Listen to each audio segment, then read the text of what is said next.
So around about the 1990s, that was when we started to have natural gas starting to play a bigger role in our energy system. Started to become the predominant fuel by 2008. Around 1990s was the peak of our nuclear generation share in our power system, and then natural gas kind of took it over and has sort of continued to play the dominant fuel source role in our power market ever since, really. Apart from that little blip there you see around the sort of 2011 2013 timeframe where we had some market mechanisms happening around carbon credits, but I'm not going to go into that yet. And yeah, essentially over the last 30 years, we've had a pretty massive growth of gas in our power system, as well as renewable generation, offshore wind, onshore wind, and solar. And we've had some instances where we've had a lot of renewable generation on our grid. So up to our biggest record so far as a UK power market was 85% coming from low carbon renewable resources, and that was in 2019 in August. And if you're as big a nerd as me and you're sort of interested to what's happening every day, you can download the National Grid's app called the National Grid ESO, which can tell you live what the power system is doing at any given time. So at the moment, we're about 30% wind, 38% gas, 47% zero carbon, which is pretty good. So yeah, looking forward, so that was our power system, a little bit of our power mix. And looking forward, we're going to have expectedly a large demand. If we can just go back one slide, please, Maddie. Yeah, brilliant. Expectedly a large demand for our energy generation capacity going forward all the way to 2050 and trying to meet our net zero goals. So that first graph on the left there is from something called future energy scenarios, which the National Grid, which I'll get onto describing a little bit about what that is in a second. But what the National Grid forecasts for meeting different climate targets for our power system. And as you can see, we're around 300 terawatt hours, give or take, currently, and that's ramping up massively. Different scenarios kind of tell different stories, but essentially in every scenario the National Grid puts out, we've got a ramp up of electricity demand and electricity consumption, and that's to be expected when you think about how we're going to move forward, decarbonising our energy mix, trying to use more renewables, a lot of that offshore wind potential in the UK, and starting to electrify transport and electrifying our heating as much as we can. So yeah, we've had a yeah, I think that's probably it for this slide. We've had quite a success story in general in terms of reducing our carbon intensity on our grid, as you can see in that second figure on the right. We've reduced that about 66% over the last almost decade or so, and but we've still got a way to go to try and meet our sort of 2025 2030 targets as a power system in general. So that means that all the growth that we want to see on the grid, really we want to be coming from low carbon sources. So maybe that's baseload renewables, but predominantly that's going to be coming from these intermittent renewables, the solar, the wind, the offshore wind. So if we could go on to that next slide. This just to give you a little bit of a flavour of the power system and how it's kind of set up at the moment. So essentially, we used to have a sort of entirely integrated power system where there was essentially one entity that ran everything from generation to the wires in the ground to selling you your power on a sort of monthly or yearly basis. And then around the 1990s, we switched that model up and we changed it around. So we didn't want to have this huge natural monopoly that could control power and that can control everyone's energy life. And the market was essentially unbundled or liberalized, as it's called in the European Union. And that essentially went to having sort of four kind of entities, which you can see on the screen there. So generation, transmission, distribution, and consumption. So we've got a market structure that kind of allows new entrants and new market players across this kind of field, mainly in the generation and the consumption and the retail side. And the general concept is pretty straightforward, but I'll explain it anyway. In terms of sort of generation assets and power assets that produce energy, power, or some sort of energy product that's going to help the grid and provide power to someone who wants it. And then we're trying to transmit that power in as most efficient way as possible. So through high voltage alternating current lines, these big sort of trunk lines that you see along the pylons, along the motorway, that's our transmission grid infrastructure, and that's at the sort of 275 to 400 kilovolt range, this high voltage range. And then that kind of comes down down towards our distribution system, which is kind of are more closer to the ground, kind of breaking down that voltage to a more manageable level to go through the distribution network closer to where it's consumed, until finally it comes down into our local on-street substation or local network for industrial consumers or for households, down to a nice manageable 240 volts for us in our home. So some of the logos you can see there, some players are sort of only act as one aspect within this. So for example, Drax Power Station just acting as a generator, perhaps. We've got some players which are kind of taking on when we did this market unbundling, there are some aspects of it which still kind of just remain natural monopolies, and they sort of have a tendency to be better run and more efficient if you have some big players that are actually taking control. And this is on the network side. So that's the transmission network and the distribution network, and we kind of have three main players on the transmission network, four if you include the one Northern Ireland, and then I'll get onto the distribution network in a second. Yeah, some of the players in there only act as one aspect, like I said, the Drax generation. Some players only act on the retail side and the supply side, actually providing that contracted energy to a consumer, to a household, to a business.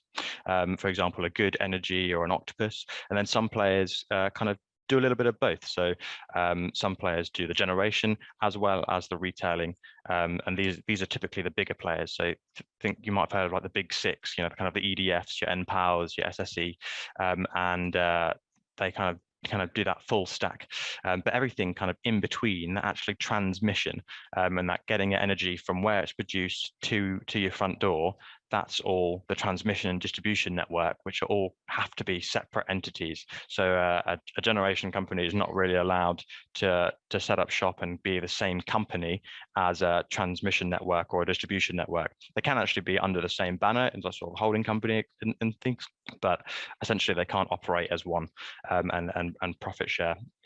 So that's the way we have our unbundled power market, really. And then if we go on to the next slide, as I mentioned earlier, we've got these sort of natural monopolies that take hold. So the transmission network, which is that map on the right-hand side, essentially three players in mainland UK, which is our national grid, which everyone's, I guess, a little bit familiar with, and then we've got two in Scotland, and also the one in Northern Ireland as well, which is the Northern Ireland Electricity Networks company, aptly named. And then across the UK, we've essentially got 14 different network operators that are bundled together in 6 companies across sort of these 10 geographic regions, and these kind of they kind of have their own patch and geographic regions which they take care of, and which they manage and operate the assets in that network. So just wanted to touch a little bit on the responsibilities of each of these things. So describe a little bit about some of the, our power mix at the moment, a little bit around the sort of different types of entity and the networks, and then just touch on the responsibilities on this next slide. So each of these different types of entities kind of perform a role within our power system, right? So our generators, their kind of remit is as follows. So kind of investing and building in power generation capacity, whether choosing different technologies to do that, whether it's solar, wind, or natural gas turbines, whatever, and that's based on the demand for projects or for power in various locations, and that could be kind of put forward by the grid. And they've got to manage and operate those assets within the environmental constraints that they've got, around sort of pollutants and different environmental rules. I've actually got to then deliver that load and the specific type of energy product which they were designed to deliver, designed to deliver whenever the transmission network says that they can, and when the transmission system operator, which is in England's case the National Grid, when that gets called upon, and their aim is to try and maximise the utilisation of their asset for the purpose that it was built for, which makes sense, I suppose. And then finally, they've got to sort of react and respond to whatever their transmission system operator tells them to do, essentially. So if they have capacity to ramp down their load, or to switch off their connection or generating capacity at a certain given time, because the transmission operator needs them to, then that's what they must do. And there'll be different things stipulated in the contracts as to what they have to respond to. And some absolute musts that they have to respond to as well. Then on the transmission system, or the electricity system operator or transmission system operator, it's got lots of different acronyms, TSO, ESO, but essentially transmission system operator, which in our heads is kind of National Grid, is the easiest one to think of. Their role, essentially, to balance supply and demand at any given time of day, any minute, any hour, any second in our electricity system. And essentially, we don't really have too much storage on the grid, and the storage that we do have has got to play within this system as well, to provide a supply of power to match the demand of power. So, and that's the transmission system's job, to match that up any time of day. They've got to maintain the quality of that power. So, and that essentially means the sort of the frequency at which that power is delivered, and the voltage at which that power is delivered. So the transmission system taking that higher voltage and then delivering it to a distribution network, which then can deliver it to our houses or to an end business consumer. They've got to maintain a reliable service. So that's taking responsibility and taking measures to make sure that the grid doesn't go down, and that we don't have blackouts or failures in the system, or if there was a strong gust of wind and it knocked over a pylon, it's their job to actually make sure that that's back up and running, or maintain those assets. And then as part of that maintenance as well, they've also got to develop, plan and execute upgrades to the grid to enable more demand, enable the supply that's needed from the consumers. And the distribution networks kind of have a similar sort of role to play, although perhaps a little bit further downstream in that power journey. So similarly, they've got to deliver that power to the end consumers that they're receiving from the transmission network, and they've got to deliver that in a similarly every second of every day, so we don't have blackouts or any failures in that system. They've still got to maintain that quality and reliable power at that given frequency and the given voltage. And they've also got to manage new connections. So if there's a new connection on the grid, new generator or new consumer for specific things, or perhaps you're going to put down some new solar assets or rooftop solar, it's the district network operator that's sort of in charge and has to manage those new connections and that metering. And then similarly, as part of that, they've got to plan and execute development of their own infrastructure as well. So they own the wires in the ground, they own those substations, and they've got to manage it and maintain it properly. And then the final kind of type that we have out of these four is the sort of the retailer or the supplier, and this is our main consumer-facing role, I suppose, within the power system, or the one that we think of most, which is the one we interact with and pay our bills to every month. And their role is to essentially buy and sell the power. Which, a retailer fairly makes sense. And then providing a selection of payment options for energy customers, so whether that be the residential customers or business customers, and then they kind of act in the sort of competitive environment of retail as well, where they've got to buy power ahead of time, and so they can contract and sell it to you at any given moment throughout their sort of balance throughout their what's the word I'm looking for? Client base.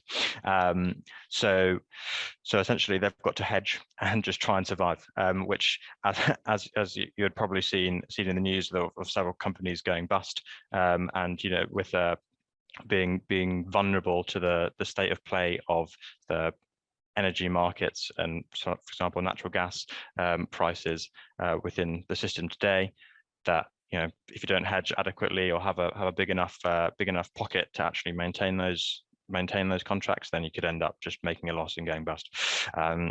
So obviously, oversimplification, obviously. But all of these different types of actors, they all operate under the rules of a third-party regulator. So for us in the UK, that's the sort of Office for Gas and Electricity Markets, which is Ofgem, which you've probably heard of. So on the next slide, there's a brief little video which I'd like to play, if Maddie can get that up. And this basically tries to summarize what I've kind of fumbled through in the last 10 minutes and tries to summarize that nicely in a little video. So hopefully this video works.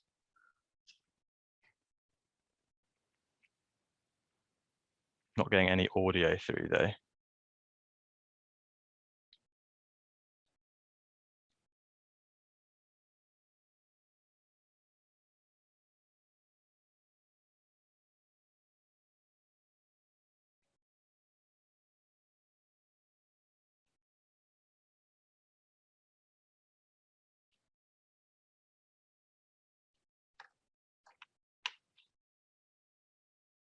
Just do it without audio, you can see the captions.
Yeah, that video is a lot more exciting when the audio works. I was thinking of maybe I was gonna say the captions out loud and audio describe it, but I sort of bottled it.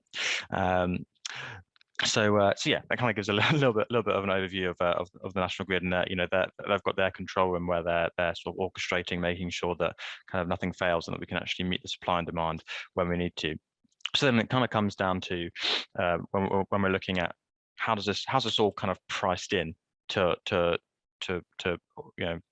for those entities to actually operate, and that's where it comes down to all of our electricity bills. So these sort of regulated assets, if you like, are sort of all paid for through our electricity bills in different segments. So the price that we pay for our power on our monthly or quarterly or yearly bill isn't just for the power itself. It's to enable the whole other system to operate, the whole power system. So you can see that this is taken from National Grid for 2021, I think, which is kind of like the average for 2021, and a little bit of a breakdown. So we've got the wholesale costs, which is actually the cost of the power. It's only about 30%, just under a third of the cost of the price that we actually pay for power. So you've got the wholesale costs, which is that cost of the power, which could be bought directly from a generator or through a market exchange, which Adriana is going to talk to you about in a second. And then you've got all those network costs, so the transmission network and also the distribution network. And the distribution network will probably they'll charge their fee locally and in the geographical regions, and that's how they can actually maintain their operation by these bills. And also a big part of our power bill is these environmental and social obligations. Now, there's things sort of discussions happening sort of regulatory and political level as to whether this is fair, but essentially at the moment we have about a 22% levy on our electricity bills, which goes for environmental costs, and another couple of percent for some social obligation costs. And these essentially go towards paying for power subsidies to incentivize the right kind of incentivize low carbon generation. It goes towards things around contracts for difference, or offshore rounds for leasing rounds for wind power, for example, and also the social obligations go towards social programs as part of our kind of energy system, for example, the warm homes discount. And then we've got the operating costs, which is essentially the role that the retailers play in actually making sure that they can buy and sell power and provide it to you all under a nicely neat package. So I think that's where I'm going to stop talking. And sorry, I kind of rattled on for a little bit longer than I thought I was going to there. But now I'd just like to hand over to my colleague in the committee, Adriana, who's going to talk to you a little bit about the market structure that we've got, and then I'll tee it up nicely for Arenko. So over to you, Adriana. Perfect, thank you, Josh. So I would like to talk to you about this wholesale cost that, as Josh said, takes up a third of our electricity bill. So where does this come from?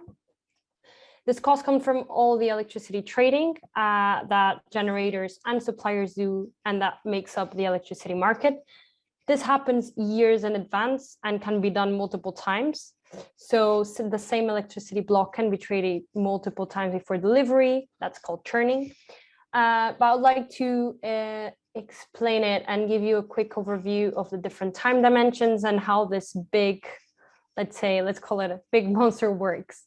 This market is on 24/7 and allows us to have our lights on, and this ensure that at the distance of a click, we'll have lights and power for everything that we do.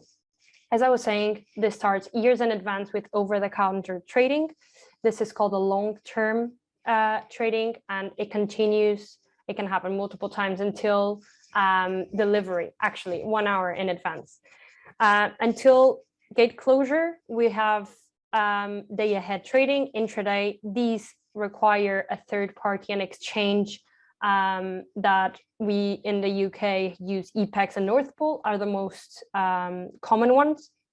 And until gate closure, National Grids allows for peer-to-peer trading. So we have that liberalized market until the point where National Grid says, okay, you have to stop, because electricity, it's fun, it looks like a stock market, but it's actually a very important commodity in our world.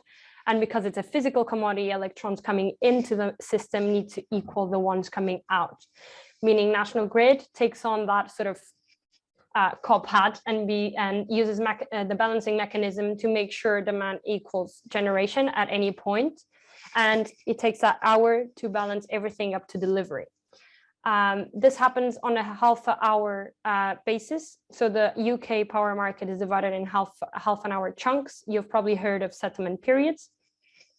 And on top of this, National Grid actually acquires other services from generators and also supplies to make sure the system is healthy. Some of them are auxiliary services that actually allow frequency to be within the operational ranges. But that's not going to be the focus of our presentation. We're going to focus on more peer-to-peer trading, especially the short-term trading that I was just showing you here, day ahead and intraday, that are the focus of Arenko. But I'll also leave our speakers to explain you a bit better.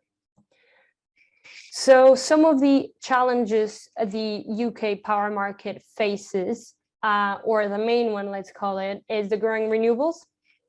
I know this can be surprising. It's obviously the way to go, increasing our levels of renewables in the system, but it does poses and increases challenges in managing these levels. And I'm going to use the duck curve as an example, or to give you a bit of an intuition, the problem it creates. This term was first pinned in 2012 by Karen Edson in California, from the California Independent System Operator, due to the amount of solar in their system. I know that's not the case in the UK, but I feel the intuition that comes from this explanation in this video I'm going to show you can be transferred to other systems, in this case the UK, with a problem with a high level of wind. So again, this is not going to have sound, but I'm going to speak on top of it. So hopefully, wait. Okay, so you're going to see a quick and easy graph with what we call it the daily profile. In the UK, we tend to have a peak morning demand and an afternoon demand. This is basically the shape that you think your consumption is going to be. And actually, it tends to be very constant during the day. This has been very predictable and easy to manage with CCGTs up to this point in time. So these systems knew when to ramp up and ramp down. I had no sort of disruption or any other sort of source competing. the more renewables you have integrated in the system, especially this distribution network, for example, the solar, makes the shift on this profile a quite weird one that makes the job to meet this demand a bit harder for CCGTs because they become redundant during the day when the sun is shining and renewables are generating, in this case solar, but becomes increasingly important in the afternoon when you have no solar generating. And obviously I'll touch on the wind in a bit. So a few of the mechanisms or what some ESOs do is that they curtail. Curtail is the act of reducing in extent or quantity. And that's when you can see that duck curve, well, obviously cut, but the fact that ESO sometimes curtail comes from the fact that these CCGTs are powered by gas, which is now named the transitional fuel. These CCGTs become more expensive to start from zero than to be left part loaded during the day. So the fact that it's more costly and costs more fuel, you don't want to turn them off during the day when you have a lot of renewables in the system, because you're going to need them later in the evening. So how would you manage expectations in the system and obviously costs? Because as you've seen, ultimately that's the consumer, that will be a penalty for the consumer. So some of the solutions and what can be done to manage, or let's say solve this duck curve problem, you can do a lot of demand side response. So incentivize all the changes in power consumptions. So do we actually need to have our EVs charging all at the same time after work? Do we need to have our appliances all turning on after dinner? So having some sort of management there's a lot of solutions, smart homes, smart appliances.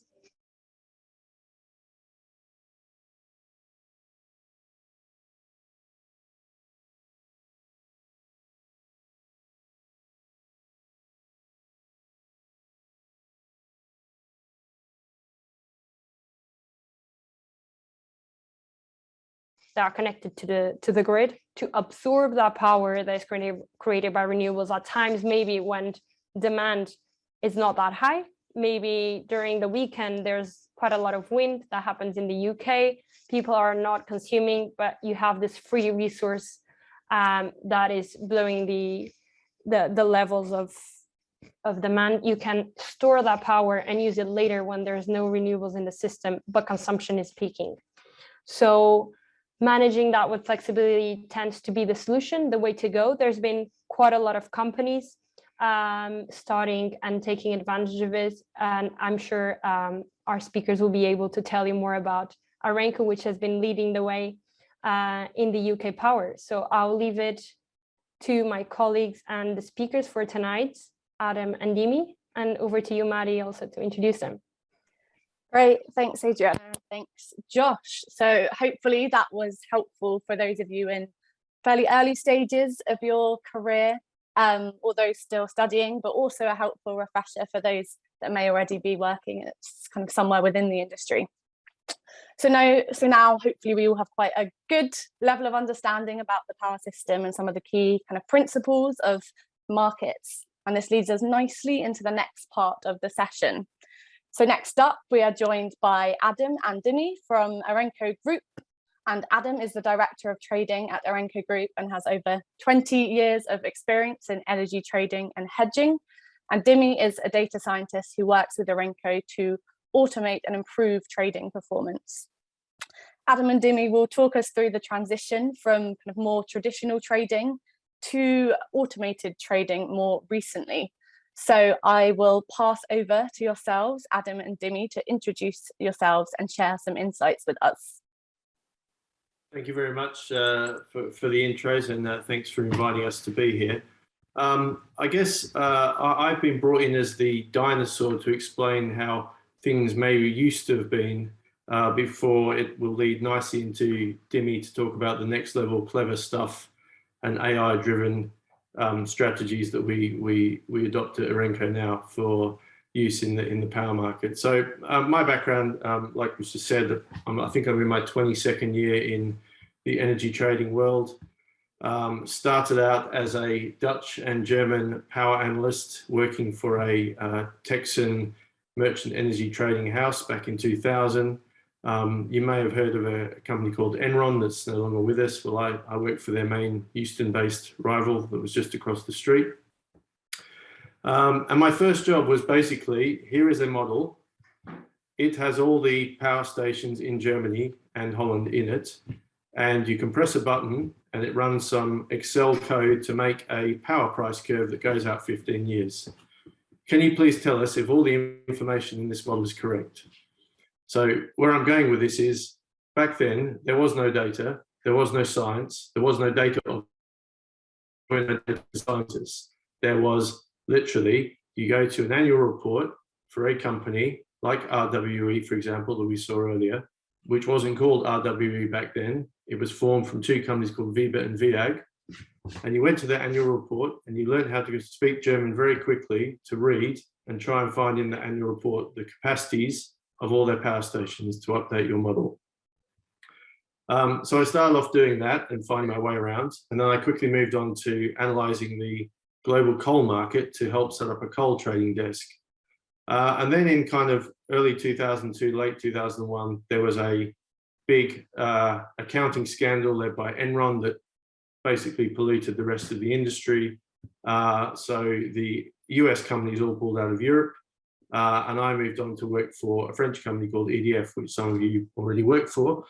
Back then, EDF wasn't the entity that it is now. It was recently formed from a number of smaller entities where EDF Paris had bought up different distribution companies and supply businesses in generally the south part of the UK. At EDF, my job was to analyze the gas market and provide the gas trading team with market analysis so they could hedge the customer supply book. I also had to hedge the oil exposure that EDF had in certain power contracts by buying gas oil, fuel oil, and Brent swaps to hedge the risk in those contracts. And then I got a call from, quite topical at the moment, a Russian company called Gazprom, who may or may not have been sending enough gas to Europe so far this winter, to help them set up their trading capability. So when I joined Gazprom, there was about 40 people. There was no market analysis. They were trading gas, obviously. They were looking to trade other European gas markets. So I set up the trading analysis team, hired a bunch of very smart graduates to work with me, to build forward curves, to build models, to build the insight to help the traders to put on positions. From that, I moved on to get asked to set up an oil trading desk to hedge all the oil exposure in the legacy gas contracts that Gazprom in London received from Moscow.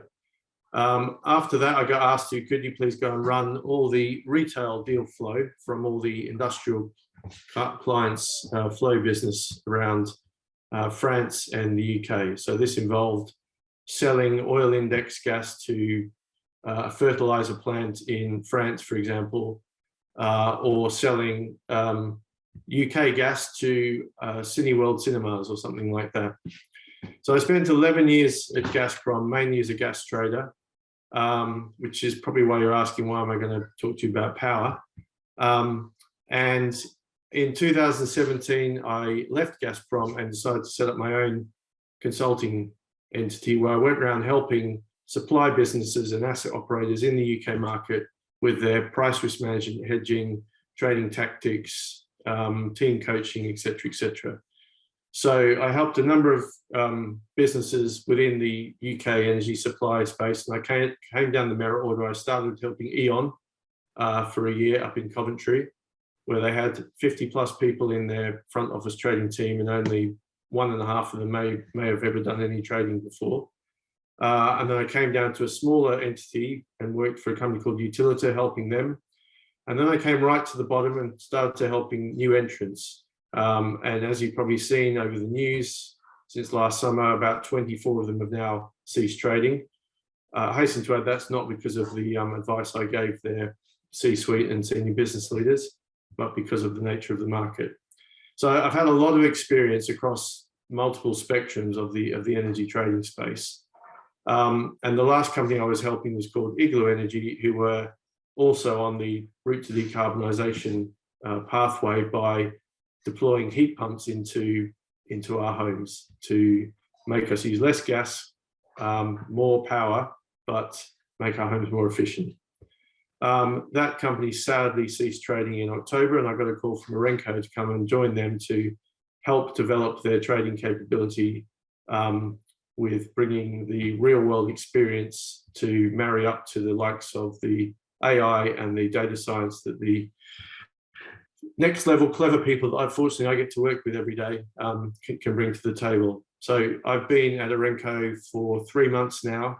I knew very little about batteries 3 months ago. Now I know a lot more than I thought I would ever know, and I know a lot more about how you can optimize and schedule them than I thought I would ever know. Essentially, what we are doing is time shifting energy. We are literally buying energy when it's cheap and selling it back to the grid when it's expensive to help manage the system better.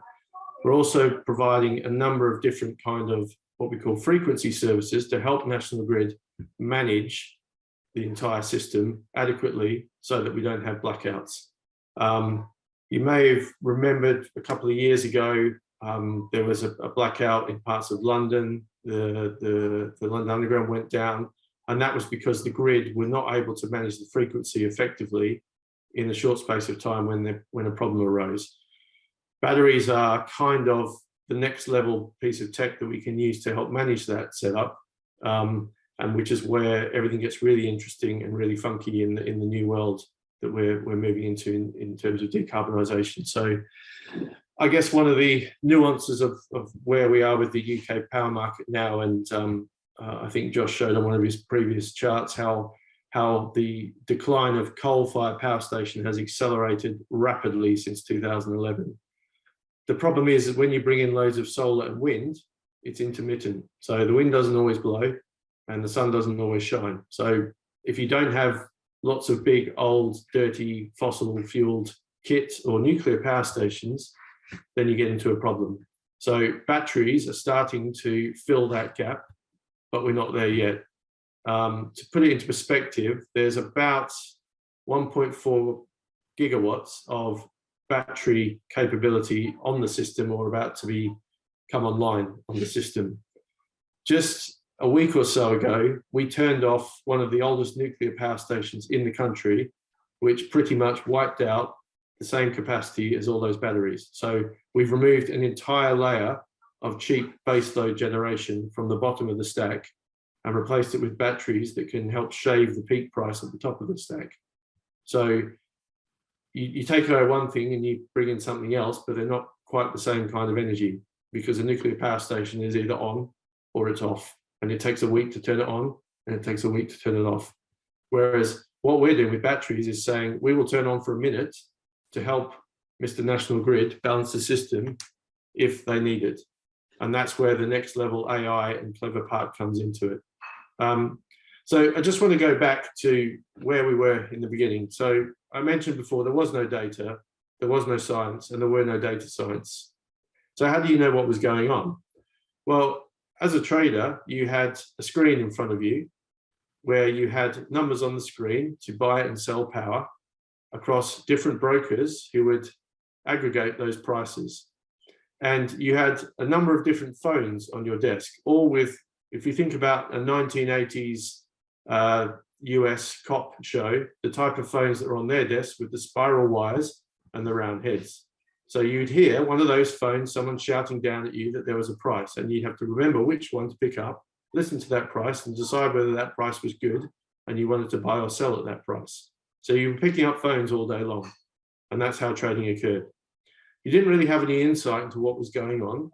You would maybe call your friend at another trading house and see what they were doing. And if they were saying the price was going up, you thought, well, maybe I'll buy a bit because it seems like a good idea. And then if you saw a piece of news that may come out on the precursor to Reuters, which was called Telerade, imagine a 1990s looking airline booking platform screen with green text scrolling across it. That's what it used to look like. And you might see that, oh, we've gone to war with another country. So, oh, that's not good. Maybe I'll do something about that. So there wasn't a huge amount of data that you could crunch and be ahead of the game. It was all done on what somebody else was doing, sentiment, and maybe what your mate was doing. So how did the US players who came into the market as it was liberalizing in Europe get ahead of the curve? Well, they came up with some clever ideas. So, for example, in order to know what coal power stations were doing in the north of England, in Yorkshire, the company I worked for paid old people to call them when they looked out their window and saw smoke coming out of the top of the power station. So that's how we knew it was on. And when there wasn't smoke, they would call us and say, oh, by the way, I think it's turned off. And we'd pay them £1,000. Other companies went and physically attached something to the high voltage power cables that could measure the vibrations in those cables when electrons were physically moving across those cables. And that's how they knew that some power was flowing from point A to point B. And that's about as sophisticated as it got. There wasn't huge amounts of things that you could crunch into. You basically followed what the gas market was doing, what the oil market was doing, whether it was cold, whether it was warm. There wasn't really many wind farms, so the wind didn't really matter, apart from maybe making it feel colder than it would normally. Moving on from there, more players entered the market, more liberalization, more competition, more clever people looking at more stuff and working out how to do things better than the person next to them. So you suddenly could buy data sets, and you could buy reports, and you could buy other bits of information that would give you a bit of insight into what was happening. And then you could buy weather reports, and you could take a view on the weather, and you could decide it looks quite cold next week. I think I'll buy some power now for delivery next week, because by the time I get to next week, that power will be more expensive than it is today. And then we moved right forward to where we are now, where the amount of data available is enormous, and it's not possible for one person to crunch all of it. You need teams of people to crunch it. You need teams of people on it. You need teams of people building models in order to interpret it. And the people who can do that slightly faster and slightly better and in a slightly more clever way than other people are the ones who've got the advantage. So now the data is all at your fingertips. You can go to multiple websites and find whatever you want. You can buy data, you can scrape it, you can hit things 200 times every minute to find out what the answer is. And that's where the speed of trading has moved to. So the price changes much more frequently. What we use a term called liquidity, which basically demonstrates how much other people want to buy and sell a commodity and how easy it is for you to get in and out of your position. So when the market is very illiquid and you've bought some power, for example, it can be very hard to sell that power if you don't need to use it, and vice versa. When the market is very liquid, you can buy and sell as many times as you want and probably not have any problem with the amount of volume you want to get away. All that changes when extreme market events happen. So an extreme period of coal, similar things like what we're experiencing now, where Russia is building up its troops on the border with Ukraine and there's talk about possible war. I can guarantee that if anything happens, the price is going to go crazy. And lots of people will try and get out of all their positions all at the same time in order that they're not the last person standing in a game of musical chairs. And the fear factor plays a big part, important in this. The volatility goes crazy and everyone panics and scrambles around to do the best job they can. And what you tend to find is your risk manager comes and taps you on the shoulder if you're sitting on a trading desk and says, do you know what? I think you should sit on your hands for a while and not do anything because you're more likely to lose money than make money.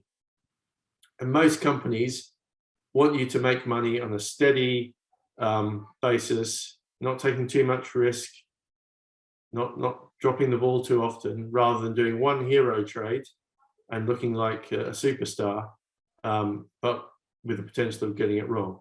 So what I'm trying to say is that over 20 years, all the markets have changed significantly. And where we are now, the amount of data available in order to get ahead in what you're trying to do is extensive. And you need very, very clever people who are very good at analyzing and looking at the trends in that data to get ahead of the person next to you. And that's where Arenko is kind of leading the way in terms of how do we time shift energy across the day to help grid manage the peaks and troughs of the demand in different parts of the year, but also capturing value for our clients. So the platform that we have developed, the skill sets that we have, the people who work for us are all energy passionate people, energy transition passionate people. And we're constantly looking to evolve into the next thing to make the way our software works and the way our trading strategies work faster, better, with less risk and more value at the end of it. So I think what I'll do now is I will pass over to Dimi, who is one of my super smart, clever colleagues and can explain all that to you in better detail. And then after that, I think we're happy to take questions and bounce answers around that as everyone might have some questions. So over to you, Dimi. Yeah, thank you very much, Adam, and thank you for having us here. Hello, everyone. My name is Dimi. I'm a data scientist for Arenko, working on price predictors mostly, modeling trading strategies, and helping our commercial and trading teams with analytics requests. Have been with Arenko for just over 5 years now. Started as an energy analyst and moved around a bit, passed from the software team, the trading team, and finally found my way to the data science team just over a year ago. I'm very interested in energy trading and all sorts of modeling and analytics work around that. So today, I would like to take you through Arenko's journey from manual to fully automated trading. So yeah, so to take you through the journey, I'm going to use a car driving analogy and use this chart by Applitools that will help me describe the steps from manual to autopilot. So yeah, automation basically comes in levels. You cannot go straight from a traditional manual transmission car to autopilot. You have to be able to drive the car manually first, and then you gradually automate manual tasks until you achieve automation. It is similar with trading, and we had to go through some manual process before we could automate it. So taking it level by level, I start with level 0, which is basically no automation. So in the car analogy, that means a human is driving the car. Human has full control of steering, accelerating, braking, everything. And for trading, that is where we were with Arenko in January 2019, when we just started trading. We were one of the first batteries to trade in the balancing mechanism. So as Adriana mentioned earlier, the balance mechanism is the live market where the ESO try to balance supply and demand live. So speed of response is really, really important there. And an instruction to deliver power can come at any time. And then a schedule to deliver that instruction needs to be submitted promptly. So on top of the and on top of that, the assets dynamic parameters need to be updated in line with state of charge changes. So for example, after every charge or discharge, we need to update the control room with our maximum discharge and charge capabilities, which are known as maximum export limit and maximum import limit, or MEL and MIL. This is used to let the ESO know the level of power they can instruct us to. The BM market was not designed for limited duration assets such as batteries, so there's no way of communicating back to National Grid how long we can sustain that power for. So that makes things a little bit more complicated again. So after the instruction is received, we need to amend our MEL and MIL to be 0 at a future point in time. This is our way of communicating how far ahead they can extend the instruction to. So if we take an example that we now receive an instruction to deliver, to start delivering at 6:30 in 2 minutes time. 50 megawatts. So out of, assuming we have a 50 megawatt battery, and our state of charge now is around 50%, and the duration of the battery is 1 hour, they sent us an instruction to deliver 50 megawatts for 10 minutes. So ignoring efficiency for now, we can say that we can sustain that level of export for 30 minutes, because half hour for half the energy that is in the battery. So we can sustain that until 7. So now at 6:30, when we start responding to this instruction, we need to communicate to National Grid that at 7, our MEL will be 0. So in the same example, let's assume they extend us for another 10 minutes, and then our instruction finishes at 7:20. We need then to reset our MEL and MIL again to indicate the new export level that we can sustain for the pre-agreed 16 minutes, which is what we've unofficially agreed with the control room, that our MEL shows what we can sustain for 16 minutes. So that's a lot of actions already that the trader needs to do. So yeah, that new level will not be 50 anymore, will be something closer to 40, but the trader or the asset manager needs to do that manual calculation at the time and see what's the actual capability of the asset given the action that it just did. So if we are able to do that calculation accurately, we can exploit the asset as much as possible and make sure we take it to the edges and make more money out of it, really. So yeah, batteries can respond in just seconds. And this is part of the premium service that they can offer to National Grid. And this is what this allows them to achieve high spreads in the balancing mechanism, especially. So yeah, to be considered a fast responding asset, we need to have a small NDZ, which is a notice to deviate from 0. So at the time when we started trading, we had an NDZ of 2 minutes. And the only lag between the instruction is received and the battery delivering power is the time the trader needs to manually schedule the action and dispatch the battery. So 2 minutes would be enough for that normally, but if we could do 1 or 0 minutes, we could potentially offer an even more attractive service to the control room. So maybe we were leaving something at the table with that manual approach there. So on top of all that, the trader would also need to do a few more tasks. The trader would need to make pricing decisions at every settlement period, submit our bids and offers, also compile a trade book at the end of the shift with all the trading activity. And as you can see, shifts would be quite intense, and despite and it'd be hard for traders already.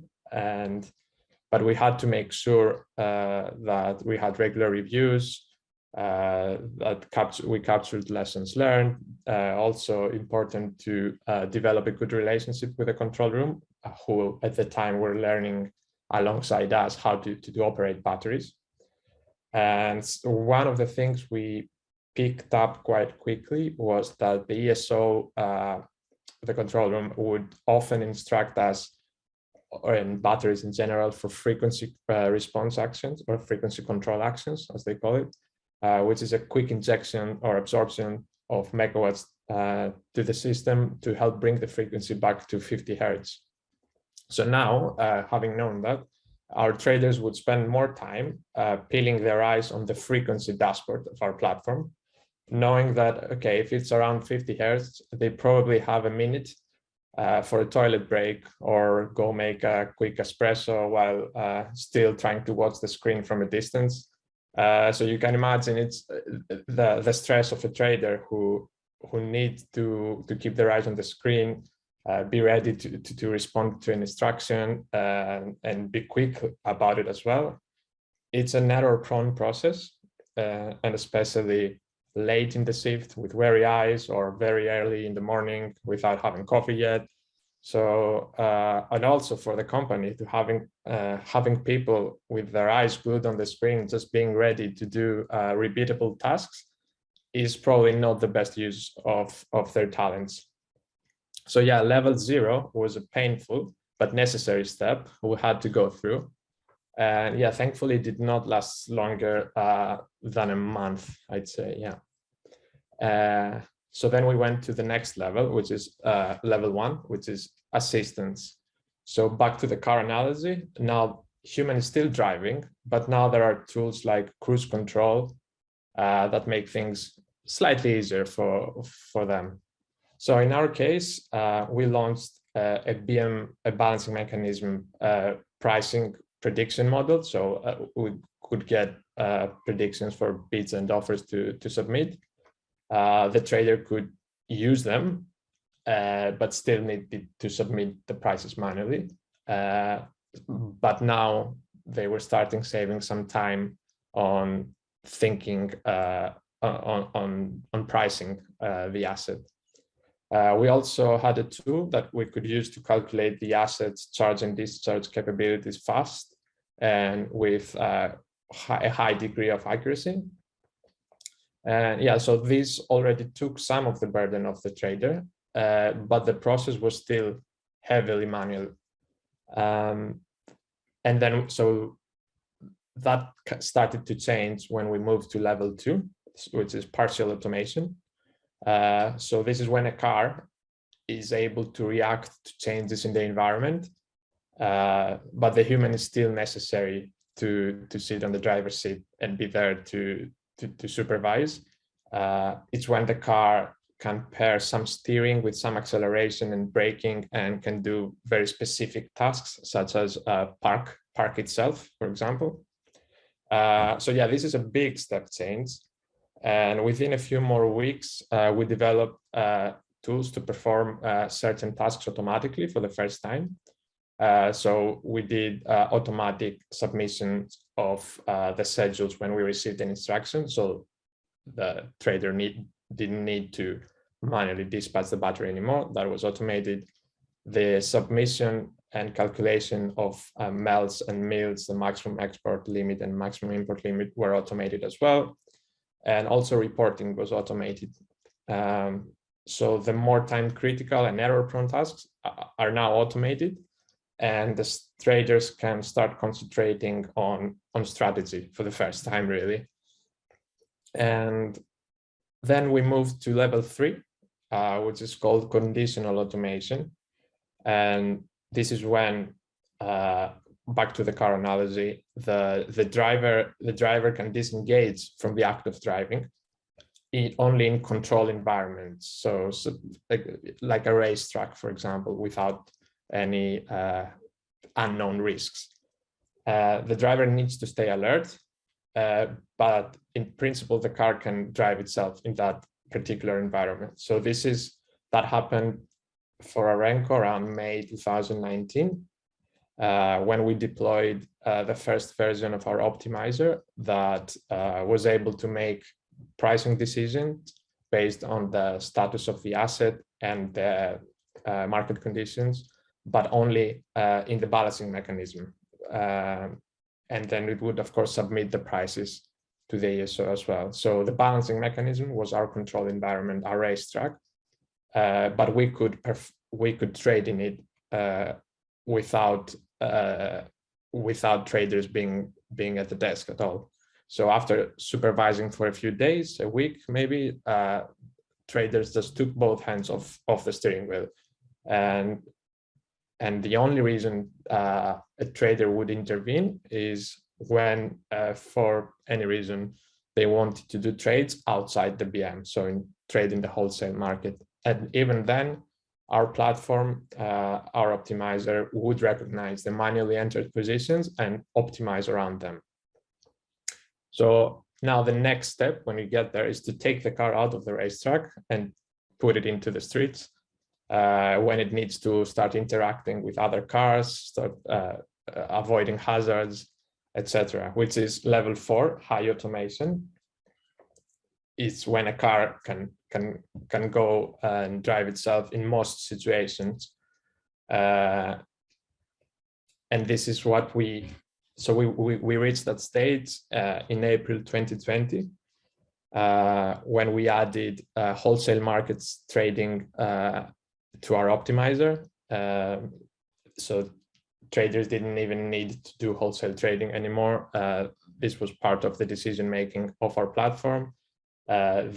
Traders could now spend time and focus on high-level strategy instead. This was a hugely important step for us, as we can start optimizing across different markets for the first time, not just the BM. And we quickly realized, as Adam also mentioned earlier, so market conditions and prices change very quickly, and it becomes impossible for a human to track all these changes and optimize the trading strategy on the fly. So taking into account all those changes. So we had our platform that could do that instead. One thing we had to make sure we had in place was an alert system to enable traders to intervene in case something unexpected or wrong happened. We reached that level of automation within a few months, really, of starting trading.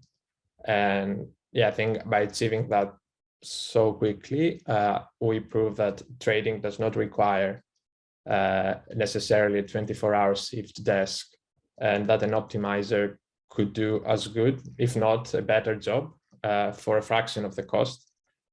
And now the goal is to get to level 5, which is full automation. This is when in your car, you don't even have steering wheels, you don't have accelerating or braking pedals. You remove that.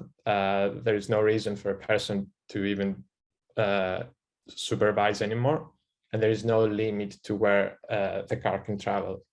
So we are working towards getting to that final level of automation. We have made a lot of progress since entering the high automation level. Our platform, Nimbus, is now in a position to handle most of the alerts without needing to notify any humans. So the only type of alert that still needs a human's attention is when the control room calls our desk. This call is routed to the on-call trader's mobile phone, but still that happens very rarely. Actually, today we launched our Optimizer 2.0 that is now able to optimize for longer time horizons, implement advanced wholesale trading strategies, and perform smart rebalancing when delivering ancillary services. And also crucially, the optimizer is built in a generic enough way to allow for new markets and geographies to be added in with minimal effort. So basically for us, there are two things missing that would get us to full automation. One is that traders still need to make decisions for bidding in ancillary services, and traders still need to take these calls from the control room. Yeah, we are working towards including ancillary service bidding into the optimizer, but picking up the phone is probably what will keep us from getting to that level a little bit longer. Yeah, it has been 3 years that we are trading batteries at Arenko. We have gone from level 0 to 4 quickly and successfully. And this allows our trading team to focus on longer term planning and work with software and data science to include new markets and new capabilities to the platform. Yeah, and one of the things we're very proud of is that we're always among the first in new markets like dynamic containment that we were in from day one. And automation has enabled us to do that by making it easy to integrate new markets to our platform. As all of dispatch capabilities, communication to the control room and reporting is all taken care of by Nimbus, our platform. So that was particularly useful in the summer of 2020 when we saw unprecedented market conditions as a result of unusual demand patterns because of the lockdown. It was basically low demand, high renewables situation, kind of what Adriana described earlier with the duck curve. And the way National Grid was trying to resolve it was by bidding down, so curtailing wind and instructing gas plants to turn on to their SEL, so their stable export limit, in order to be available to provide upwards and downwards reserve for them, because a system with low demand and high renewables is a system with low inertia, and it is very unstable. So they need, traditionally, they would solve that with turning on gas plants. But this is, of course, an expensive and unsustainable method of balancing the system. And also, very importantly, it impacts the end consumer's pocket, as at the end of the day, we are the ones that have to pay the bill for the expensive balancing actions. So National Grid called the industry to provide solutions or ideas, and this is when Arenko came up and put forward the reserve from storage market. The idea is that in this service, flexible assets that don't need to stay on indefinitely to provide reserve would be paid a small availability fee to guarantee that they would be there, available to the control room at a predefined price, if and only when needed. So when reserve was needed, the control room would instruct the available batteries to charge or discharge at these agreed price levels. Arenko ran 2 trials with National Grid, where we tested the market mechanism using the existing balancing mechanism communication tools. And because of us having automated the BM, we were very quickly able to deliver a 24-hour service of a brand new unknown market without any shift traders. And that, since the first 2 trials were very successful, National Grid did a 3rd trial where other battery owners were invited to participate. And this is when National Grid, having now more power in their hands, more capacity, they realized that batteries could provide same service as the gas plant, also cheaper. The only problem was that there still weren't enough batteries to fully displace some of the gas plants they would still need to turn on. Hopefully that will happen soon, and automation can take care of the service delivery, while humans focus on high-level ideas of how to improve our energy system and reduce carbon emissions. So yeah, that was the story of Arenko's journey to trading automation. Thank you for listening, and yeah, I'm sure Adam and I are happy to answer any questions. Great, thanks Demi, thanks Adam. That was extremely insightful. I think also a very helpful analogy to help summarize where Arenko is on that journey to full automation. So you'll be pleased to know that we've got a fair few questions in. And I'm just going to try and combine a couple of them in the first instance that have quite similar themes. I think you've kind of touched upon some of the market opportunities for Arenko and flexible assets more generally, but we have a couple of questions in about just asking if you could expand on some of the current barriers that currently exists, in particular for battery storage. And then kind of moving on from that, I guess, what things would you change about markets or regulation to try and increase and boost the amount of flexibility on the system? That's a very wide question, but I'll do my best. I guess where I would come back to is, and Demi explained very well the kind of phases of automation we've gone through and how batteries can accommodate that. What I would say is, to try and put it in a similar way to think about it, an Airbus A380 can take off from London, fly all the way to Sydney and land on autopilot. So why does it have a captain and windows? It's to make people feel safe. And also to have a human to accommodate that there might be a problem over there with some weather. There might be a flock of birds over there. There might be some turbulence, which the AI can't assimilate. So what Dimi's saying is correct. We're looking to get to a place where automation, can do everything, but it's not there yet because there's always an event that only a human can comprehend.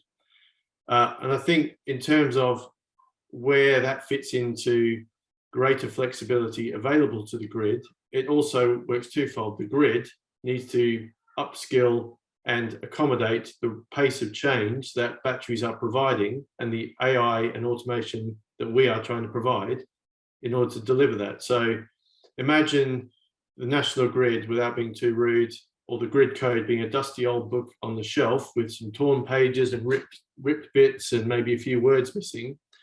The reason they fall back on CCGTs is because they're easier to manage. They can just turn them on and say, I might need you for 7 minutes. I might need you for 9 minutes. I might need you for 31 minutes. I might need you for 2 hours and 1 minute. And where we are currently with the battery technology, we haven't quite moved to that longer duration benchmark yet, where we can effectively be the same as a 500 megawatt CCGT unit that could be on for 2 hours, but might only be needed for 1 minute of those. We can turn on like that and we can turn off like that, but we can't stay on for as long a period as CCGTs. So where the batteries have to move to is longer duration storage, but the code and the understanding and the way you optimize them also has to catch up, and the rules and mechanisms for batteries are, I guess, a bit like a piece of Play-Doh. You can still pull them in different directions because they're not set in stone yet. Whereas a traditional thermal plant, coal plant, or a gas plant, the rules are known. They're written, everyone knows where it is on the shelf. So it's easier for the control room to fall back on that to manage the system as their first pass. So batteries need to get longer duration storage wise. They need to be able to cover that eventuality that a default CCGT can do now. And we're not quite there yet. But similarly, we also need national grids to catch up with the pace of automation and the cleverness in the AI that we can bring to the market. And it's not just in power. Any traded market, there will always be people who bring in the next level clever thing, and the regulator, whoever it is, the market monitor, has to catch up. It's not a new thing. It's just in batteries, the capability has moved so fast, and the automation, as Dimi has explained, has evolved so much in just the 3 years we've been doing it, that the regulator, the mechanism, the code all has to catch up to fit in with it. And that's the exciting part. We can still push the boundaries of where things need to go to provide a lower cost to serve to the grid. So hopefully that answers part, some, all of the question. Yeah, and if I can add one thing, and I agree with what Adam just said, is the markets, especially balancing mechanism, is not designed for flexible assets like batteries, and also the human element that goes in it, because humans make the decision and have to press actual physical buttons in the control room, also puts batteries and other quick or smaller units, flexible assets in general, in a disadvantage where when they need to instruct, let's say 100 megawatts, they press one button to take the big CCGT instead of pressing 4 or 5 buttons to take 5 smaller units at the same time. And we see that human element has introduced some inefficiency in the way that the market works. And we would like to see national grid developing and evolving on that front. Great, thanks both. So I'll just move on to the next one, which I think it was said it's more directed towards yourself, Adam. I think you mentioned earlier kind of hedging better with respect to retailers that went bankrupt this past year. Yeah. The follow-on questions, kind of how would a trader possibly hedge against a 4 times increase in gas prices? That's a very good question. And if I knew the answer, I probably wouldn't be sitting here. I'd be trading from my yacht somewhere instead. The reason that a lot of these smaller, innovative challenger brand utilities, and also a potentially very large one that is now being backed by the government, is not that they didn't know how to hedge. They didn't have the mechanism to hedge. They weren't provided with the conduit to hedge. They weren't given the credit lines by trading counterparties to hedge. They didn't have enough cash to hedge. They needed that cash to be used somewhere else. So the market closed around them very quickly, and there was no way they could have hedged properly to survive, unless they were following the price cap, and that was the only tariff they were trying to sell to the market. So yes, you could have had perfect foresight and gone, do you know what, I'm just going to guess and buy all of the demand I think my customers are going to use between now and 2 years forward at the beginning of last summer, and hoped you got it right. The problem with retailers is they don't know how much their customers are going to use. The customers will never use what they say they're going to use when they switch supplier. And what do you do with that power or gas when the customer doesn't use it? You have to sell it back. But you don't know with power on the supply side how much power they haven't used until after the event. So you are totally exposed to the imbalance market to get rid of that long or short power position that you are holding on your customer portfolio, of which you don't know exactly how much they're going to use. So it all sounds like, and the media has portrayed it as, that they're all really badly run, you know, they're gambling, etc., etc. I can tell you the ones that I advised and helped, they weren't gambling, but the market did not provide them with the tools they needed to be able to hedge effectively. And that's the kind of tragedy of this whole event, is that, you know, when the price cap came in 2017 or whenever it was, British Gas complained that they were losing hundreds of thousands of customers. Same with EDF. They've now got all those customers back again, but they don't really want them because they're not profitable. So a lot of these smaller players had innovative USPs. You know, I mentioned the one I was helping, Igloo, who were on the heat pump route to decarbonisation. Others, you know, had the Tesla Powerwall for your home. Some of them were literally just price point players racing to the bottom to grow as fast as they could and hope that they wouldn't run out of cash. But not all of them were badly run. It was a function of the market that forced a lot of them out, that mechanisms weren't there for them to hedge effectively for a demand they didn't know what it was going to be. So hopefully that answers the question. I think difficult question. Fab, thanks, Adam. And I guess the next couple, I think you've already touched on, I guess, there being a need for kind of longer duration battery storage. But a couple we have asked just around whether you see that kind of large scale long duration batteries will displace other types of long duration storage like pumped hydro in the next decade. And do you think these long duration technologies will compete with kind of shorter duration, typically lithium ion batteries, or will they kind of complement each other? So again, apologies, I've added a couple in there, but hopefully, similar theme. No worries. I think you have to look into the future with the hope that they will all complement each other rather than not complement each other. Otherwise, we're not going to have a well-functioning, cleaner market environment in which we all operate within. So do I see them replacing big pumped storage assets?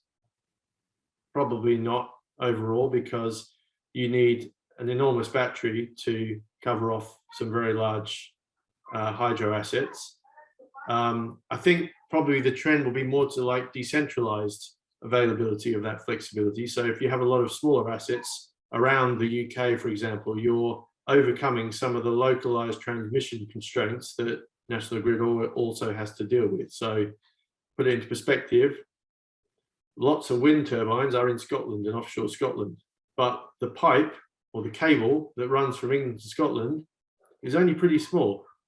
So when that capacity is exceeded, they turn down the wind farms. So all that energy is going nowhere. Whereas if you had a lot of decentralized batteries, and one of the projects that we're working on is, you know, having a battery on a wind farm, and how do you operate that? How do you optimize that effectively?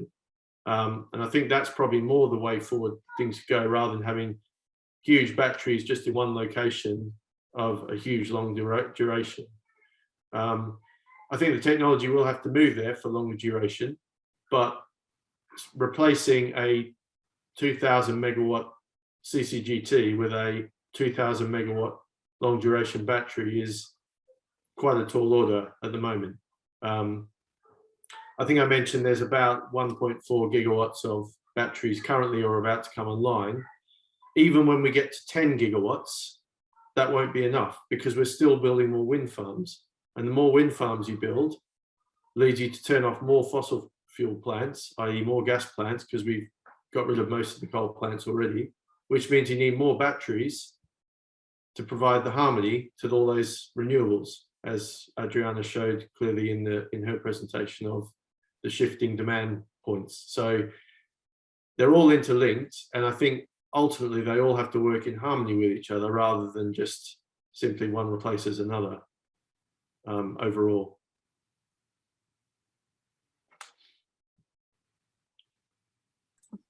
Great, thanks, Adam. Aware that we're pretty much running out of time. So I just want to ask one really final quick one, which is a bit more personal to both of you, but just around your kind of career experiences thus far. And what personal lessons have you learned and how do you keep developing? So final top tip to share with those on the call. Okay, yeah.